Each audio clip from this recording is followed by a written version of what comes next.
how can I add more value, right? Like I work for myself. Of course, I have my hand on the dial of being able to make more money anytime through our marketing efforts, through increasing our conversion rates, through increasing our earnings per lead, through adding value to our customers, through new offers. All of these things are possibilities. But one of the things that I focus on is always sharpening my skill set in terms of the research and processes and methodology that I teach. Welcome to Plenty. I'm your host, Kate Northrup, and together we are going on a journey to help you have an incredible relationship with money, time, and energy, and to have abundance on every possible level. Every week, we're going to dive in with experts and insights to help you unlock a life of plenty. Let's go fill our cups. Today, we are going to talk about 6 practical ways that you can prioritize and become financially healthier. Some of these are like strategic things you can do with your money, and some of these are energetic things. It is a healthy balance. Both matter. Okay, so if you are beginning on your path to a healthier relationship with money, or if you're further along, it doesn't matter. These 6 things are going to meet you where you are, because the cool thing about financial well-being is the better it gets, the better it gets. And there's no moment when we're like, oh, perfect, I've now reached the top of the mountain, that's it. Because your financial well-being is interwoven in this beautiful way with the well-being in every single area of your life. So there's always room for growth and expansion, which, by the way, does not mean that you don't get to celebrate all the beauty that is right now. And that actually leads to item number 1 on the list. I think the most important way to become financially healthier is to practice being grateful and noticing and savoring all the bounty that is already here. Our sweet brains are wired for survival. They are wired to constantly be tracking and sifting and sorting for problems. And so we lose track. We forget how good things already are. And unfortunately, we are conditioned also by culture to be looking at what's missing instead of what's already here. What we know is that the surest way to happiness is to love what you have and want what you have instead of having what you want. All the data in the world shows us that once we get what we want, the joy, the satisfaction, the dopamine hit we get from it is short-lived. In fact, there's an incredible book called The Molecules of More. And in that book, I learned that we have 2 different circuitry systems in our brains. One of the circuitry systems is the wanting. A completely different circuitry system is the having. So the wanting circuitry is our dopamine circuits, meaning it is the desiring. And we actually get a hit of a feel-good chemical, a feel-good ingredient in our bodies called dopamine by going after something. It's why people get addicted to sitting in a casino filled with smoke, stale air, and no natural light, just cranking that slot machine handle. It is because they're addicted to the wanting. They're addicted to the longing. Interestingly enough, though, once we get what we want, there's a completely different circuitry that comes on board. And that has to do more with oxytocin and our ability to savor. Because the dopamine circuitry, the wanting, is different than the having. And because our media and our entire advertising and marketing culture is centered on the dopamine circuitry, we don't have as much practice in the having part of our brain. So one of the practices that all the happiness data in the world agrees upon is that focusing on gratitude for what we already have helps us to live more abundant lives. The other thing from a practical standpoint is that when we are practicing gratitude for the ways that our financial lives are already working, for the resources we already have, for everything that's already abundant right now, when we focus on that, it actually fills us up energetically. And then when we're in a conversation where maybe we're negotiating for a higher salary, or we're in a client acquisition conversation, or we're writing marketing copy, or we're doing our social media content, or we're in any way engaging in an activity that would potentially draw more money to us, that would be a revenue producing activity or an income generating activity, when we have already grounded in what's already good by using the practice of gratitude, we have more robust pathways in our having circuitry. And what that allows us to do without even having to try is to behave in magnetic ways with people who will potentially give us more money. And when we do that, they feel safer in our presence because there is not any energy of desperation. When we're dating someone and they're like love bombing us and like, you're the only person for me, I would die without you. Like, how repulsive is that? It's actually scary. I remember in my dating life when someone would come on too strong with an energy of desperation, I was like, I have to run as fast the opposite direction as I possibly can. It is the same with money. People can smell desperation and lack a mile away, and it will repel money from you. I promise you that. So number one thing to get financially healthier is practice gratitude every single day for the ways your life is already rich and abundant. Every morning when I wake up, I feel the feeling of the sheets on my body. I have amazing sheets. They're made out of bamboo. I love them so much. And I say, thank you, Goddess, for this life, for my health, for the fact that my children are waiting for me in the kitchen, for the fact that the sun is going to rise in a few minutes, for all of it. When we ground in abundance, we attract more. And we just, even without attracting more, we just experience a feeling of plenty, right? And we can create from that place, from wholeness. So that's gratitude. Number two is get really clear on your numbers. Money loves clarity. Clarity is magnetic. Vagueness is repulsive. So if you don't know what it costs to live, if you don't know what your monthly average expenses are, personally, business-wise, if you don't know what your monthly average income is, personally, business-wise, if you're not clear on what your financial goals are, you don't know your financial freedom number, you don't know, all these different numbers that tell a story of our lives. They tell a story of our dreams and desires, and they help us to make strategic, smart decisions with our money. Wouldn't you like to be more strategic with your money? I know I certainly would. And that's what we can do when we have financial clarity. Now, I get that it can feel scary. I get that it feels like being avoidant and sticking your head in the sand may be a better strategy because you can avoid the discomfort of knowing the truth. But I promise you this, the discomfort of avoiding the truth for a long period of time is going to be far worse than the discomfort of just getting to know your numbers right now. Now, one of the things, of course, we practice in Relax Money and in my programs is signaling safety to our bodies to increase our capacity to do things that feel hard or edgy, like looking at our numbers.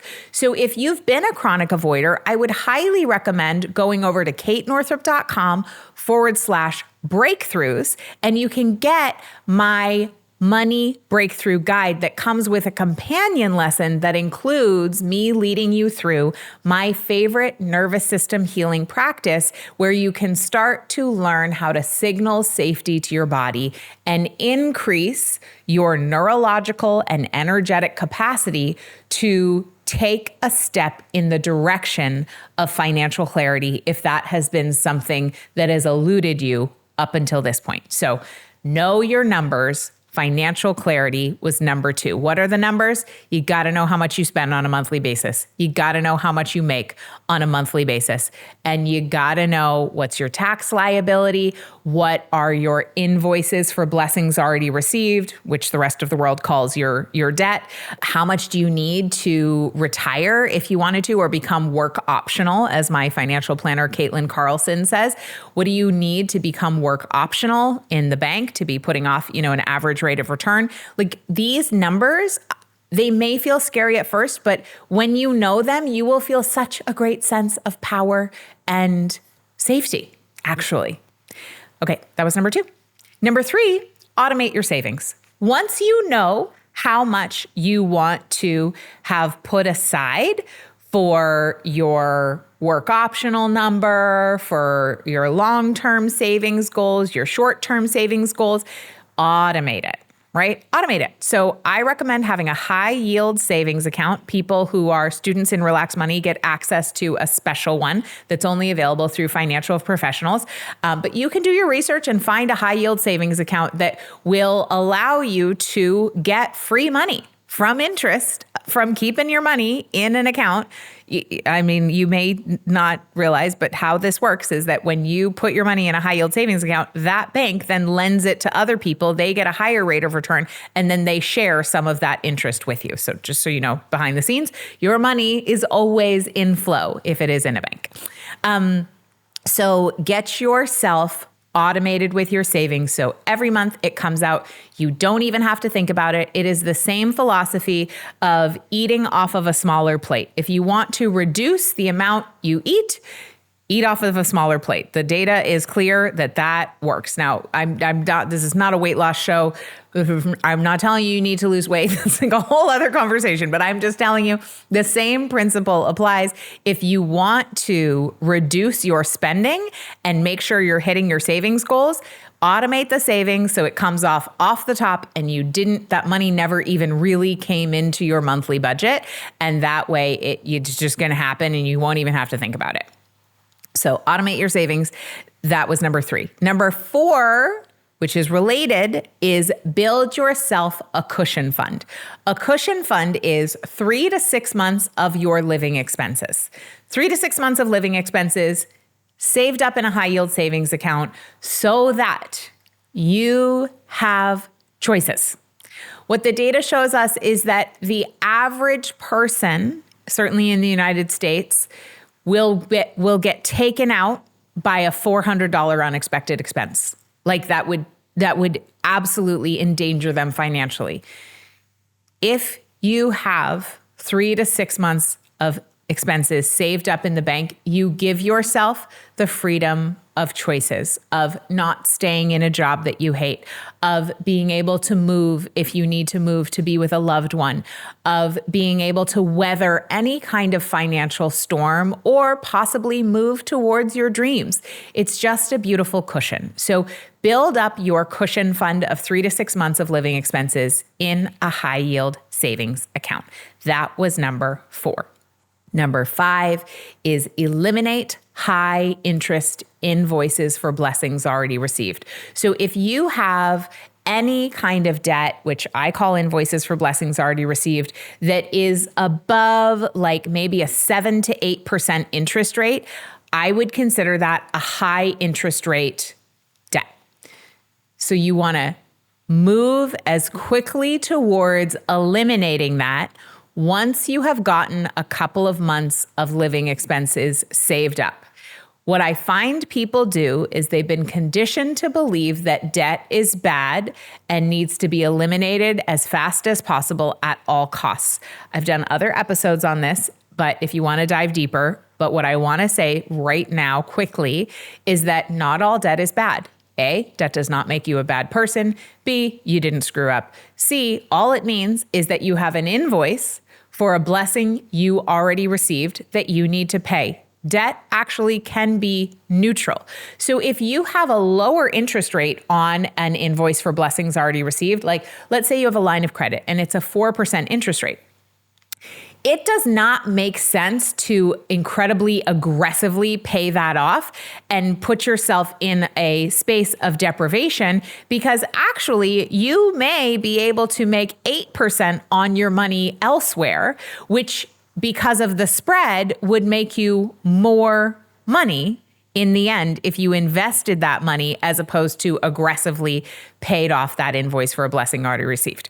However, once you get a couple months of living expenses saved up to then cover any kind of unexpected financial need that may come up so that you don't have to go back into debt when your boiler needs to be fixed or when your kid needs braces or when whatever happens, right? If you get that saved up, then you can begin to more devotedly put any extra income you have towards your higher interest rate invoices for blessings already received. So that was number 5. And then number 6 is to focus on adding value. So a little while ago, we had Ajit Nawalka on the podcast. We'll link that in the show notes. And he talked about that you can have your hand on the dial of increasing your income at any time, even if you work for someone else. And he talked about his own rise from starting out as, I think, maybe an intern at Mind Valley or an entry-level position, all the way to becoming the CEO. And that he was able to do that because he focused on being of service. He focused on sharpening his skills. He focused on learning new things that would help the company grow. So he became incredibly valuable, and it was easy and obvious to continue to promote him and give him more leadership, more responsibility, and of course, more money. So even if you don't work in a job, you can always be thinking about, how can I add more value, right? Like, I work for myself. Of course, I have my hand on the dial of being able to make more money anytime through our marketing efforts, through increasing our conversion rates, through increasing our earnings per lead, through adding value to our customers, through new offers. All of these things are possibilities. But one of the things that I focus on is always sharpening my skill set in terms of the research and processes and methodology that I teach. I am always in one certification or another. I am always reading at least 4 different books that are bringing me new insights, new data, new ways of thinking about things so that I can distill them, curate them, and bring them to you so that I can add value. I am not, in 5 years from now, if you're listening to this podcast, you are not going to hear the exact same thing that I'm saying now, because things change. Data becomes clear. We learn more as we go. And so I'm always investing in myself, investing in our company, investing in team members so that we can find specific ways to add more value, to get our customers better results. What happens then? Our customers then are out there in the world saying wonderful things about our company, spreading the word via word of mouth. Our customers then become affiliates. They literally become part of our sales team.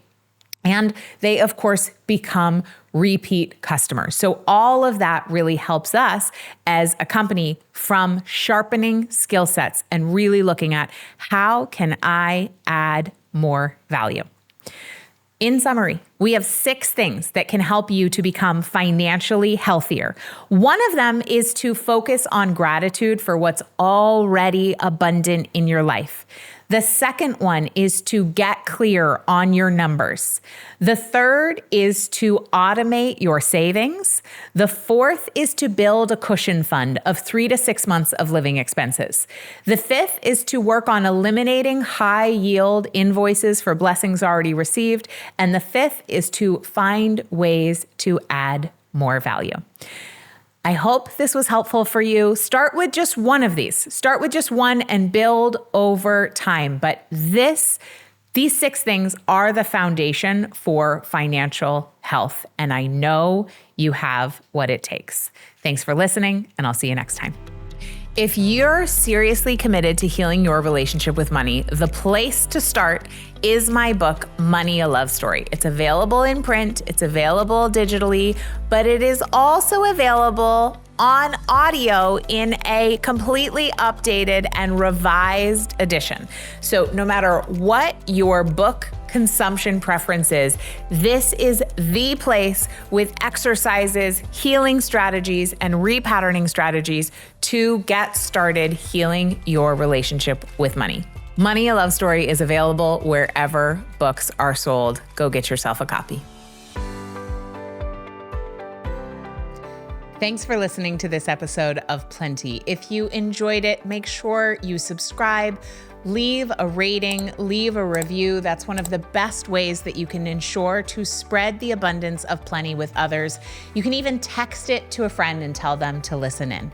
And if you want even more support to expand your abundance, head over to katenorthrup.com/breakthroughs, where you can grab my free money breakthrough guide that details the biggest money breakthroughs from some of the top earning women I know, plus a mini lesson accompanying it with my own biggest money breakthroughs and a nervous system healing tool for you to expand your abundance. Again, that's over at katenorthrup.com/breakthroughs. See you next time.